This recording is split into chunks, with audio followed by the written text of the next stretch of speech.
अस्सलाम वालेकुम students, welcome back to my channel केज ऑनलाइन एकेडमी। उम्मीद है आप सब लोग खैरियत से होंगे। आज हम करने लगे एक्सरसाइज 6.4 स्टार्ट। तो एक्सरसाइज 6.4 है आपके पास, evaluate integrals using partial fractions. Partial fractions को आपने यूज करते हुए इंटेग्रल्स को अपने इवैल्यूएट करना है। तो पार्शियल फ्रैक्शंस क्या होती हैं और किस फ्रैक्शन को आप पार्शियल फ्रैक्शन में रिजॉल्व करते हो, तो आइए देखते हैं। सबसे पहले आप देखो कि आपके पास रैशनल फ्रैक्शन क्या है। Rational fraction is basically a quotient of two polynomials. Quotient का मतलब होता है division. Division of two polynomials is called rational fraction. ठीक है, जैसे आप कहते हो ना कि आपके पास रैशनल नंबर क्या होता है, वो नंबर जिसको आप पी ओवर क्यू की शक्ल में लिख सको।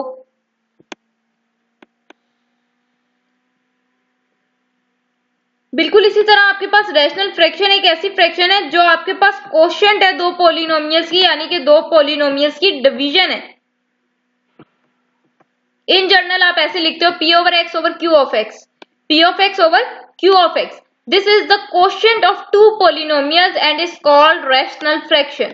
अब रैशनल फ्रैक्शन की हमारे पास दो टाइप्स हैं, प्रॉपर और इम्प्रॉपर। रैशनल फ्रैक्शन आपके पास प्रॉपर कहलाएगी अगर डिग्री ऑफ न्यूमिरेटर आपके पास छोटी हो आपके डिग्री ऑफ डिनोमिनेटर से, यानी कि न्यूमिरेटर में आपकी वेरिएबल की पावर जो है हाईएस्ट पावर आपने वो देखनी है, और आपके डिनोमिनेटर में जो आपकी वेरिएबल की हाईएस्ट पावर है आपने वो देखनी है। न्यूमिरेटर में वेरिएबल की हाईएस्ट पावर न्यूमिरेटर की डिग्री कहलाएगी, डिनोमिनेटर में वेरिएबल की हाईएस्ट पावर डिनोमिनेटर की डिग्री कहलाएगी। तो अगर न्यूमिरेटर की डिग्री आपके पास लेस देन है डिग्री ऑफ डिनोमिनेटर, तो आप कहोगे कि फ्रैक्शन आपके पास प्रॉपर रैशनल फ्रैक्शन है। जैसे कि एग्जांपल के तौर पे यहाँ मैंने लिखा है 3x माइनस 10 ओवर x की पावर 3 प्लस 4। तो यहाँ पर आप देखो न्यूमिरेटर में x की पावर हाईएस्ट 1 है, इसका मतलब न्यूमिरेटर की डिग्री 1 है और डिनोमिनेटर की डिग्री आपके पास 3 है। तो degree of numerator is less than degree of denominator, so it is a proper rational fraction. Similarly, here the degree of numerator is 4 and degree of denominator is 8. Again, the degree of numerator is less than the degree of denominator, so it is again a proper rational fraction. Now come towards improper rational fraction. Improper rational fraction is a fraction in which degree of numerator is greater than or equals to degree of denominator.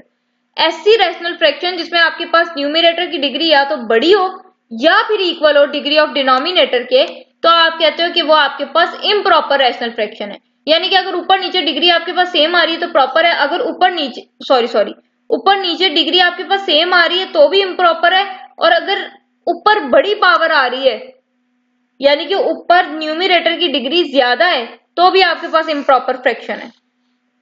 अब आप यहाँ पे देखो एक example मैंने लिखी है x minus 2 into x plus 2 over x plus 3 into x minus 4। जब आप मल्टीप्लाई करोगे x माइनस 2 को x प्लस 2 से, तो आपके पास यहाँ पर x की हाईएस्ट पावर 2 आएगी। ठीक है, इसका मतलब आपकी न्यूमिरेटर की डिग्री 2 है। इसी तरह जब आप डिनोमिनेटर में x प्लस 3 को x माइनस 4 से मल्टीप्लाई करेंगे तो आपके पास हाईएस्ट डिग्री आपके डिनोमिनेटर की 2 आएगी।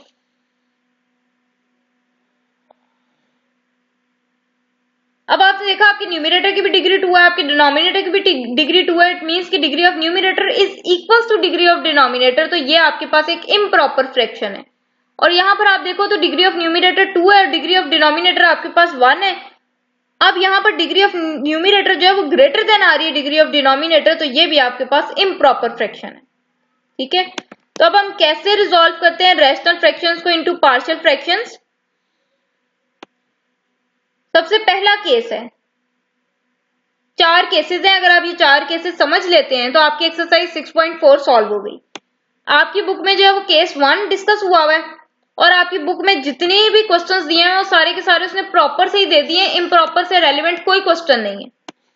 ठीक है, एक तो सिर्फ केस 1 से रेलिवेंट क्वेश्चंस हैं, दूसरा सिर्फ प्रॉपर रैशनल फ्रैक्शन से रेलिवेंट क्वेश्चंस हैं, इम्प्रॉपर से रेलिवेंट उसने कोई क्वेश्चन नहीं दिया।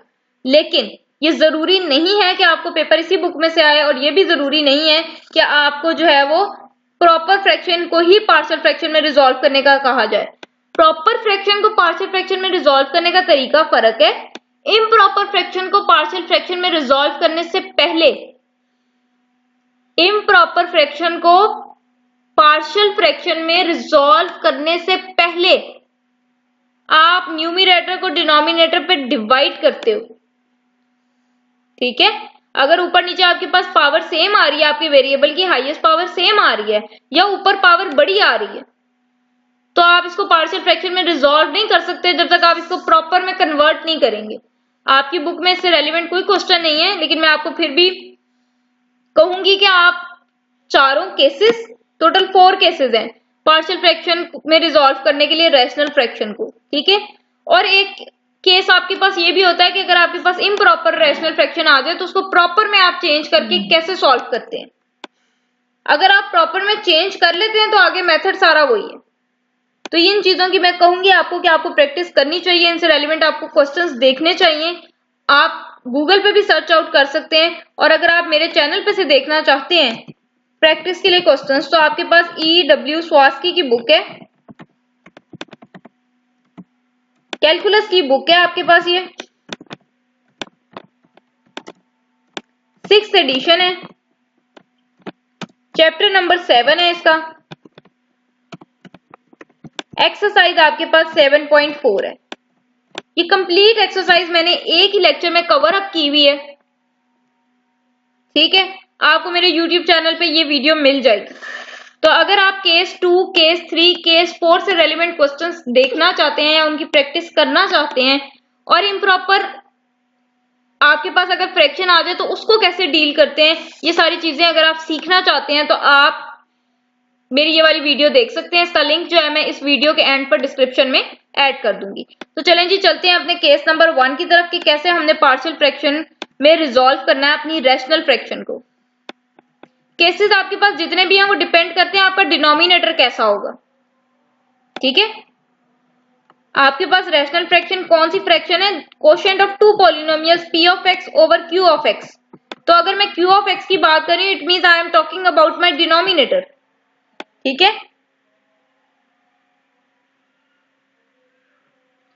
तो डिनोमिनेटर की आपने बात करनी है, जितने भी केसेस हैं वो डिपेंड करते हैं आपके डिनोमिनेटर में आने वाली टर्म्स के ऊपर। तो सबसे पहला केस है मेरे पास कि अगर मेरा Q of x जो है has only non repeated linear factors. पहली बात उसने की कि Q of x में आपके पास सारे लीनियर फैक्टर्स पड़े हों, ठीक है। दूसरी बात उसने की कि वो सारे के सारे नॉन रिपीटेड हो। अगर आपके डिनोमिनेटर में सारे लीनियर फैक्टर्स आ रहे हैं और वो सारे के सारे नॉन रिपीटेड है, जैसे कि मैंने यहां लिखा है, मैंने कहा लेट्स सपोज कि मेरा Q of x जो है वो इस तरह का है, x minus a1, x minus a2 up to so on x minus an। तो इस तरह की फ्रैक्शन को मैं पार्शियल फ्रैक्शन में कैसे रिजॉल्व करूंगी। ऐसी फ्रैक्शन जिसका इस टाइप का डिनोमिनेटर हो कि उसमें सारे लीनियर फैक्टर्स हो और वो सारे के सारे नॉन रिपीटेड हो। पहली बात तो आप ये क्लियर कर लें कि लीनियर फैक्टर वो होता है जिसमें आपके पास x की हाईएस्ट पावर 1 हो। इस फैक्टर में भी x की हाईएस्ट पावर 1 है, इसमें भी आपके पास x की हाईएस्ट पावर 1 है, इसमें भी x की हाईएस्ट पावर 1 है। तो ये सारे के सारे फैक्टर्स आपके पास लीनियर है। उसके बाद एक फैक्टर सिर्फ एक ही दफा आ रहा है, कोई फैक्टर आपको ऐसा नजर आ रहा है जो 2 दफा हो, इट मीन्स कि ये सारे के सारे नॉन रिपीटेड भी हैं।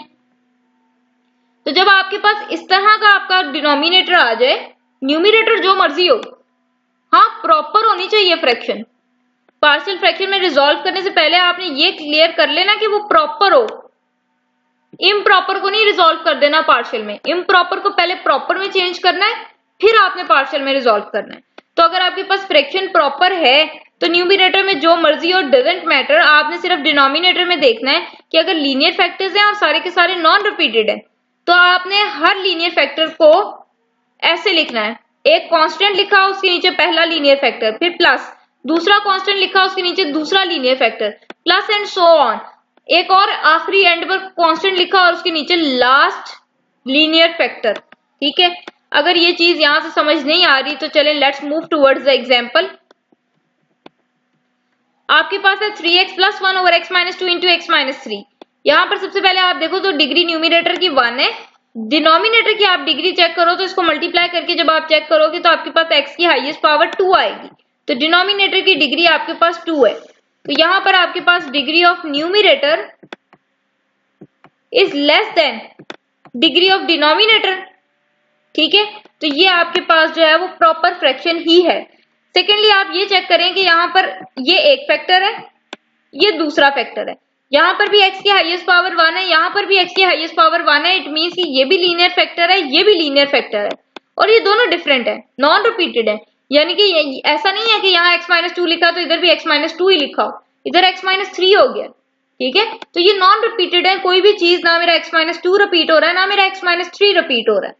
ठीक है, नॉन रिपीटेड भी है, लीनियर भी है। तो आपने इसको पार्शियल फ्रैक्शन में कैसे रिजॉल्व करना है, दो फैक्टर्स आ रहे हैं तो आपने दो कॉन्स्टेंट्स यूज करने हैं, a/x-2 प्लस b/x-3, यानी कि पहले फैक्टर को मैंने पहले कांस्टेंट के नीचे लिख लिया प्लस दूसरे फैक्टर को मैंने दूसरे कांस्टेंट के नीचे लिख लिया। ठीक है, केस नंबर 2 है कि अगर रिपीटेड लीनियर फैक्टर्स आ जाएं,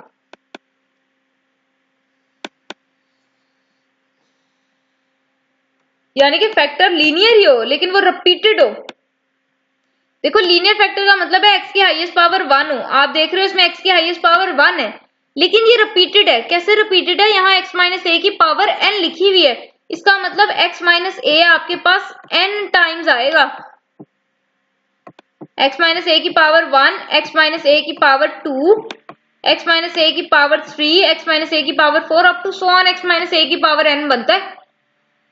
ठीक है, तो यहाँ ये जो पावर है, देखो अगर आपके पास लिखा हो x का स्क्वायर तो इसका क्या मतलब होता है x इंटू एक्स। ठीक है, इसका मतलब x आपका 2 दफा रिपीट हो रहा है। तो अगर x के ऊपर पावर n है इसका मतलब x-a आपका n टाइम्स रिपीट हो रहा है, लीनियर फैक्टर रिपीट हो रहा है। अब ये मेरे पास रिपीटेड लीनियर फैक्टर आ रहा है। तो जब आपके पास रिपीटेड लीनियर फैक्टर आए आपके डिनोमिनेटर में, न्यूमरेटर जो मर्जी हो, लेकिन हाँ ये जरूर चेक कर लीजिएगा, कीप इट इन माइंड कि वो प्रॉपर हो। इम्प्रॉपर को आप पार्शियल में रिड्यूस ही नहीं कर सकते। ठीक है, वो आपके पास प्रॉपर होना चाहिए। अगर प्रॉपर है और आपके पास रिपीटेड लीनियर फैक्टर्स आ गए, ठीक है, x-a की पावर n आ गई है, तो आपने कैसे लिखना है, आपने पहले कांस्टेंट के नीचे अपने लीनियर फैक्टर की पावर 1 रखनी है, दूसरे कांस्टेंट के नीचे अपने लीनियर फैक्टर की पावर 2 रखनी है, और इस तरह आपने पावर बढ़ाते जाना है जब तक आप वापस इस पावर तक ना पहुंच जाएं। ठीक है, पावर आपने बढ़ाते जानी है जब तक आप वापस इस पावर तक ना पहुंच जाएं। और अगर इस केस से आपको समझ नहीं आई तो लेट्स सी द एग्जांपल।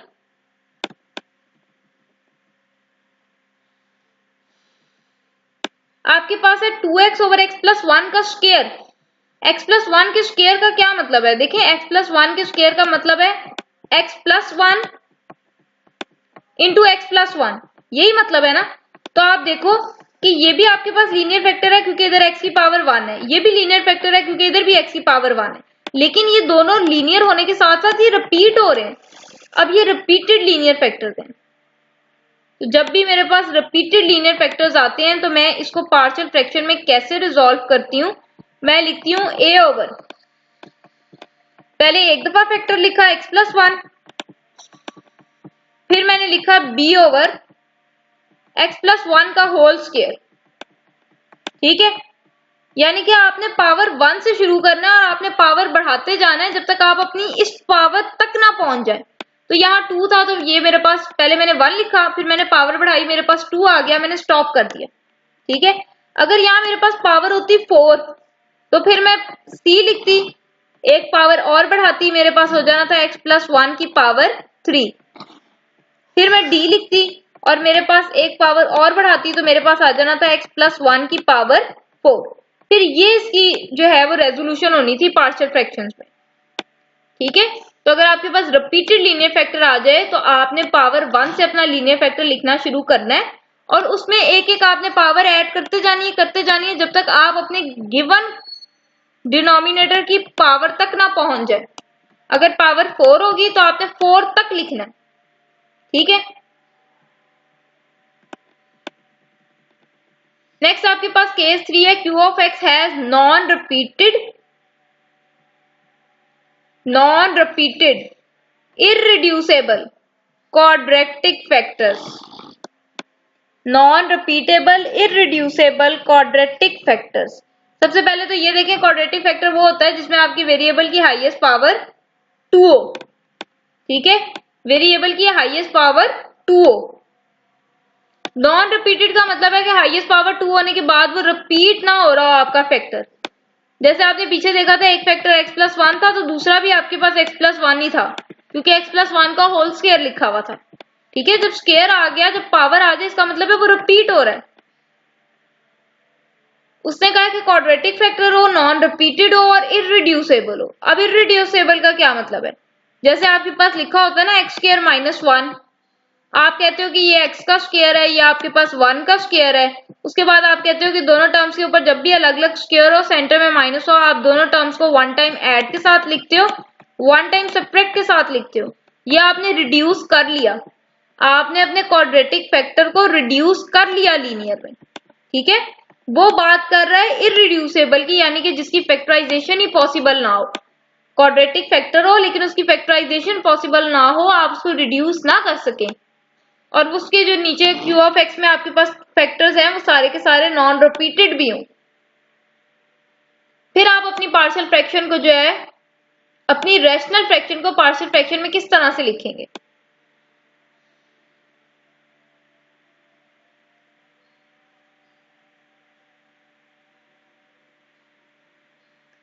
फिर आपके पास जो non repeated irreducible quadratic factor होता है, उसको आप ऐसे लिखते हो, आप अपने कांस्टेंट के साथ अपना वेरिएबल मल्टीप्लाई करते हो प्लस एन अदर कांस्टेंट, आप ए एक्स प्लस बी की शक्ल में लिखते हो उसको।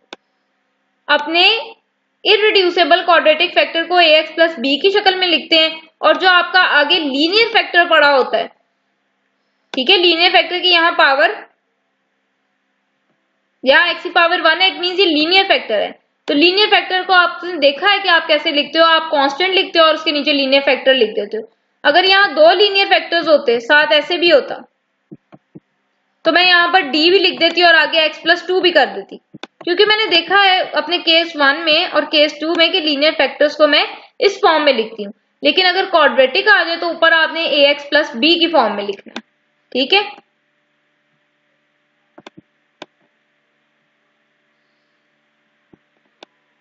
यहाँ पर आप देखो एक्स का स्क्वायर प्लस 4 है, ये एक्स का स्क्वायर है, ये 2 का स्क्वायर है, ठीक है, एक्स का स्क्वायर है और 2 का स्क्वायर है। अगर सेंटर में माइनस होता मेरे पास यहाँ पर, तो मैं ए स्क्वायर माइनस बी स्क्वायर वाला फॉर्मूला लगा लेती, लेकिन प्लस वाली के लिए मेरे पास कोई फॉर्मूला नहीं है, तो इसका मतलब मैं इसको रिड्यूस नहीं कर सकती। ये इररिड्यूसेबल भी है, क्वाड्रेटिक फैक्टर भी है, क्योंकि यहाँ एक्स की हाईएस्ट पावर 2 है, ठीक है। और दूसरा, जितने भी यहाँ फैक्टर्स आए हुए हैं आप देख रहे हो सारे के सारे नॉन रिपीटेड है। तो क्वाड्रेटिक फैक्टर वाली टर्म को आप कैसे लिखते हो? आप ए एक्स प्लस बी लिखोगे, उसके नीचे अपना क्वाड्रेटिक फैक्टर लिख दोगे, प्लस आगे वाला अगर आपका कांस्टेंट है तो आपके पास आ जाएगा कांस्टेंट ओवर योर फैक्टर, ठीक है।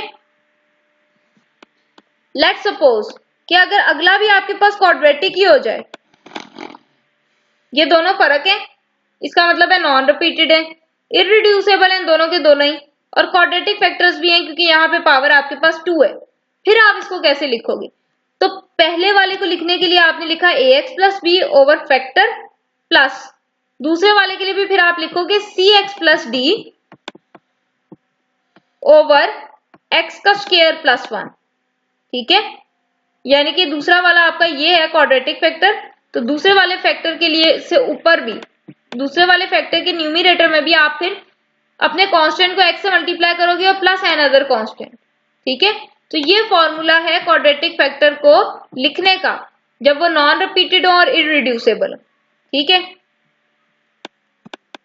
केस नंबर 4 है कि अगर वो इररिड्यूसेबल क्वाड्रेटिक फैक्टर होने के साथ साथ रिपीटेड भी हो जाए, जैसे कि आप यहाँ देखो एक्स स्क्वायर प्लस 4 का होल स्क्वायर है, ठीक है। तो आप कैसे लिखोगे? जैसे आपने लीनियर वाले को लिखा था, देखो अगर आपके पास लीनियर है 3 ओवर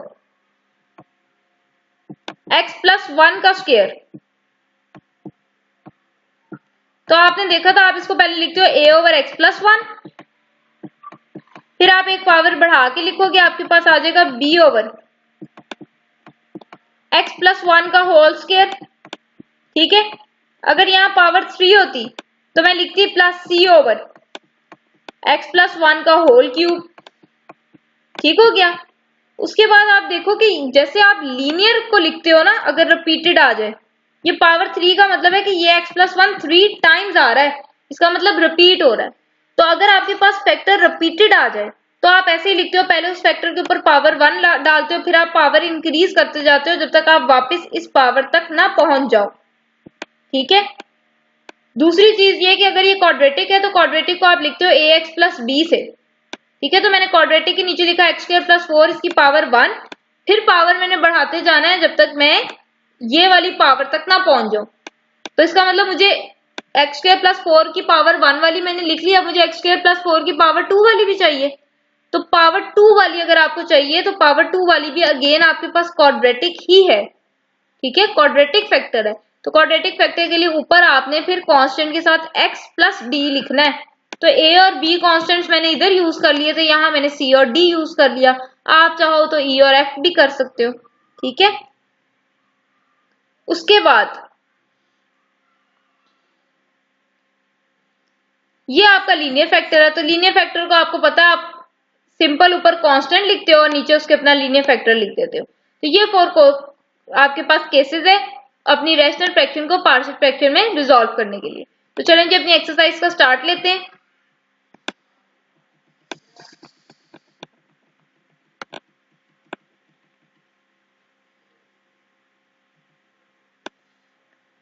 क्वेश्चन नंबर 1 है आपके पास 3x प्लस 1 ओवर एक्स का स्क्वायर माइनस एक्स माइनस 6। यहाँ पर आप देखो तो आपके न्यूमिनेटर की डिग्री 1 है, डिनोमिनेटर की डिग्री 2 है। तो आपकी डिग्री ऑफ न्यूमिनेटर जो है वो छोटी आ रही है आपके पास डिग्री ऑफ डिनोमिनेटर से। इट मींस कि ये आपके पास प्रॉपर रैशनल फ्रैक्शन है। अब अगर प्रॉपर है तो मैं इसको पार्शियल फ्रैक्शन में रिजॉल्व कर सकती हूँ। ठीक है, पार्शियल फ्रैक्शन में रिजॉल्व करने से पहले मैंने देखना है कि ये मेरा रिजॉल्व होता है कि नहीं, इसकी फैक्टराइजेशन होती है कि नहीं। क्योंकि मैंने क्वाड्रेटिक के लिए 2 ही केसेस पढ़े हैं, वो दोनों मैंने इररिड्यूसेबल पढ़े हैं। एक इररिड्यूसेबल रिपीटेड पढ़ा है, एक इररिड्यूसेबल नॉन रिपीटेड पढ़ा है। ठीक है, इररिड्यूसेबल तो वो होता है जिसकी फैक्टराइजेशन ही ना हो। ठीक है, तो इसलिए आपने पहले चेक करना है कि इसकी फैक्टराइजेशन होती है कि नहीं। तो ये आपके पास फैक्टराइजेशन हो जाएगी 6 1 6 और 3 2 करेंगे तो 6 आ जाएगा, 3 में से 2 निकालेंगे तो आपके पास 1 आ जाएगा। फैक्टराइजेशन आई होप कि आप लोगों को करनी आती है। अगर फिर भी किसी को कोई प्रॉब्लम हुई तो कमेंट सेक्शन में लास्ट में मेंशन कीजिएगा।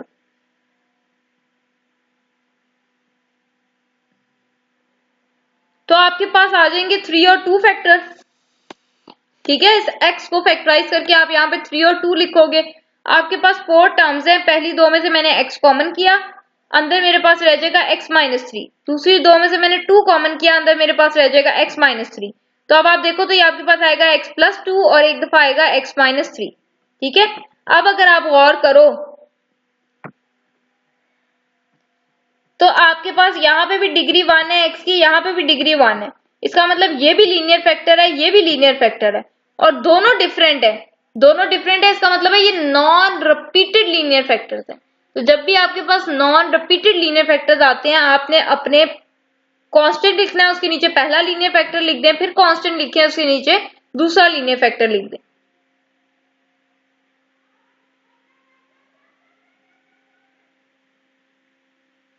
ठीक हो गया, उसके बाद आप लेंगे एलसीएम।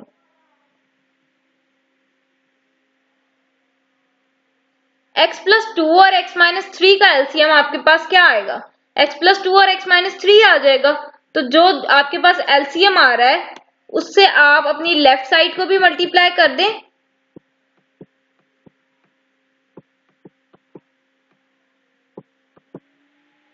एलसीएम आपके पास आया है x plus 2 into x minus 3। ठीक है, जो आपका एलसीएम आएगा आप देख लो, जो भी आपका एलसीएम बनेगा उससे आपने इधर भी मल्टीप्लाई कर दिया, इधर भी, यानी कि आपने लेफ्ट साइड राइट साइड पे भी मल्टीप्लाई कर दिया, अब आपने लेफ्ट साइड पे भी मल्टीप्लाई करना है जो भी एलसीएम आया।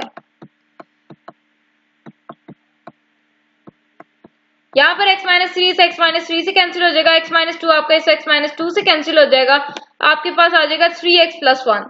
ठीक है, जब आप यहाँ देखोगे तो ये x प्लस 2 आपका इस x प्लस 2 से कैंसिल हो जाएगा, आपके पास a बचेगा और x माइनस 3 बचेगा।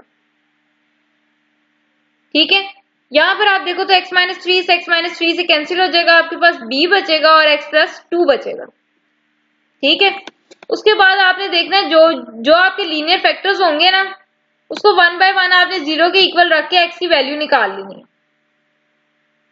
पहला लीनियर फैक्टर है आपके पास x minus 2 is equal to 0। ठीक है, तो यहां से आपके पास x की वैल्यू आ जाएगी 2। दूसरा लीनियर फैक्टर जो है वो आपके पास है x माइनस 3 तो लीनियर फैक्टर को आपने रखना है 0 के इक्वल। यहां से आपके पास x की वैल्यू आ जाएगी 3। ठीक है, यहां से आपके पास x की वैल्यू क्या आ जाएगी 3। तो मैंने यहां पर लिखा put x is equal to 3। आपने x जो है वो 3 पुट करना है। किस में पुट करना है? इस इक्वेशन में। इस इक्वेशन में आपने x की जगह पर 3 पुट करना है। तो जब आप यहाँ x की जगह पर 3 पुट करेंगे, 3 माइनस 3 0, 0 को a से मल्टीप्लाई करेंगे 0। यहाँ जब आप x की जगह पर 3 लगाओगे तो 3 प्लस 2 आपके पास आ जाएगा 5b। उसके बाद 5 यहाँ मल्टीप्लाई हो रहा है, इधर आएगा डिवाइड हो जाएगा, आपके पास b की वैल्यू आ जाएगी 2। ठीक है, x को जब आपने 3 रख के अपनी गिवन इक्वेशन को सॉल्व किया तो आपके पास, आपने देखा आपके पास x की वैल्यू आई है -2। ठीक है, उसके बाद अब आपने x को रखना है 2।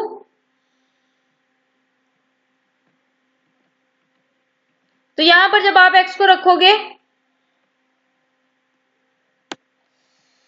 डू अ करेक्शन हियर, आपके पास दूसरा लीनियर फैक्टर है x plus 2 is equal to 0।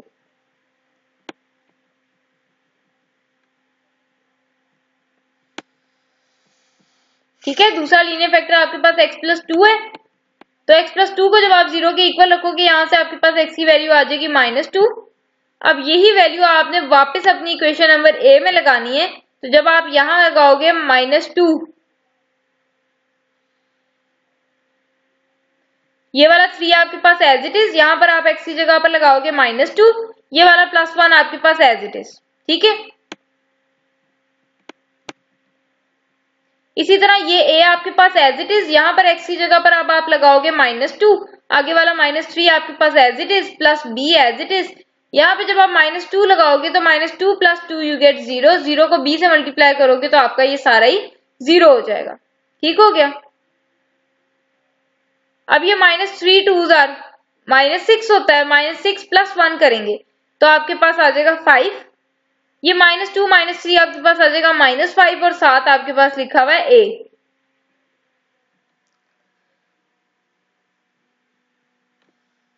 यहाँ पे भी आपके पास माइनस आएगा, यहाँ पे भी माइनस आएगा। यहाँ पे माइनस क्यों आएगा? क्योंकि ये 3 2 6, -6 प्लस 1 करेंगे तो आपके पास -5 आ जाएगा। तो ये -5 से कैंसिल हो जाएगा, आपके पास आ जाएगा 1 इज इक्वल टू a।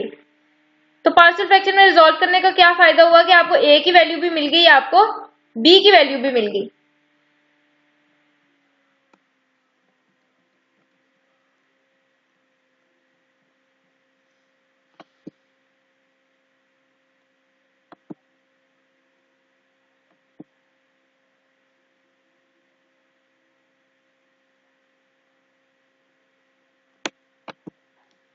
ठीक है, आपको a की वैल्यू भी मिल गई, आपको b की वैल्यू भी मिल गई। यहाँ पर आपने लिखा हुआ था a ओवर x प्लस 2, यहाँ पर आपने लिखा हुआ था b ओवर x माइनस 3। तो a की जगह पर मैंने 1 लगा दिया और b की जगह पर मैंने उसकी वैल्यू लगा दी। तो आप देख लें आपके पास b क्या आया। b आपके पास आया 2।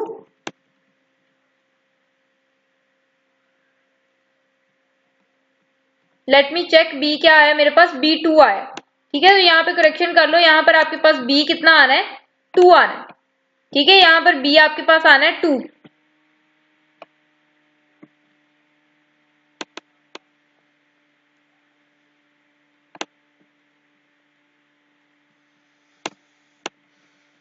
उसके बाद आप देखें कि नीचे वाले का जब आपके पास ऊपर डेरिवेटिव मौजूद है, पहले तो आप ये चेक कर लो कि नीचे वाले की पावर 1 है। अगर पावर 1 है तो इसका मतलब है कि इसकी इंटीग्रेशन का आंसर जो है वो लॉग में जाएगा। लेकिन लॉग में ले जाने से पहले आपने ये देखना है कि नीचे वाले का ऊपर डेरिवेटिव मौजूद हो।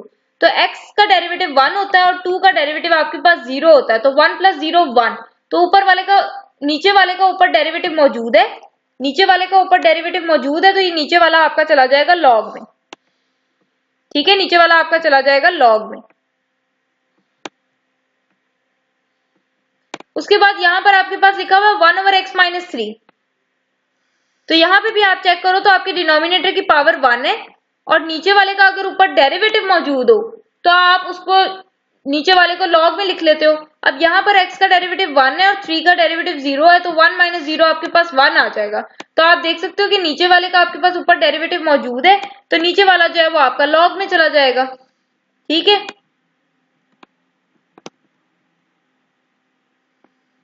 उसके बाद ये जो आपकी पावर है ये log से पहले आ जाएगी,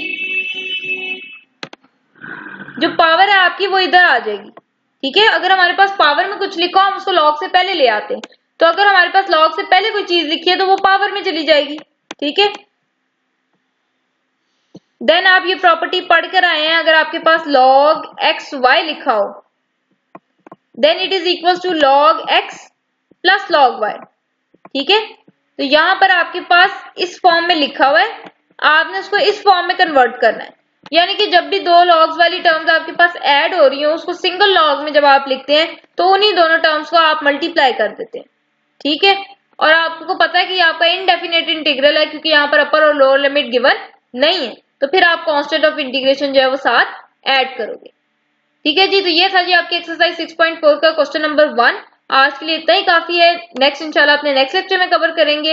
वीडियो अच्छी लगी हो तो उसको लाइक कर दें, अगर आप चैनल को अभी तक सब्सक्राइब नहीं किया तो उसको सब्सक्राइब कर दें, ताकि नई आने वाली वीडियोस आप तक बात आसानी पहुंच सके। इंशाल्लाह जल्द मिलेंगे अपने नेक्स्ट लेक्चर के साथ, तब तक के लिए अपना ख्याल रखिए। अल्लाह हाफिज।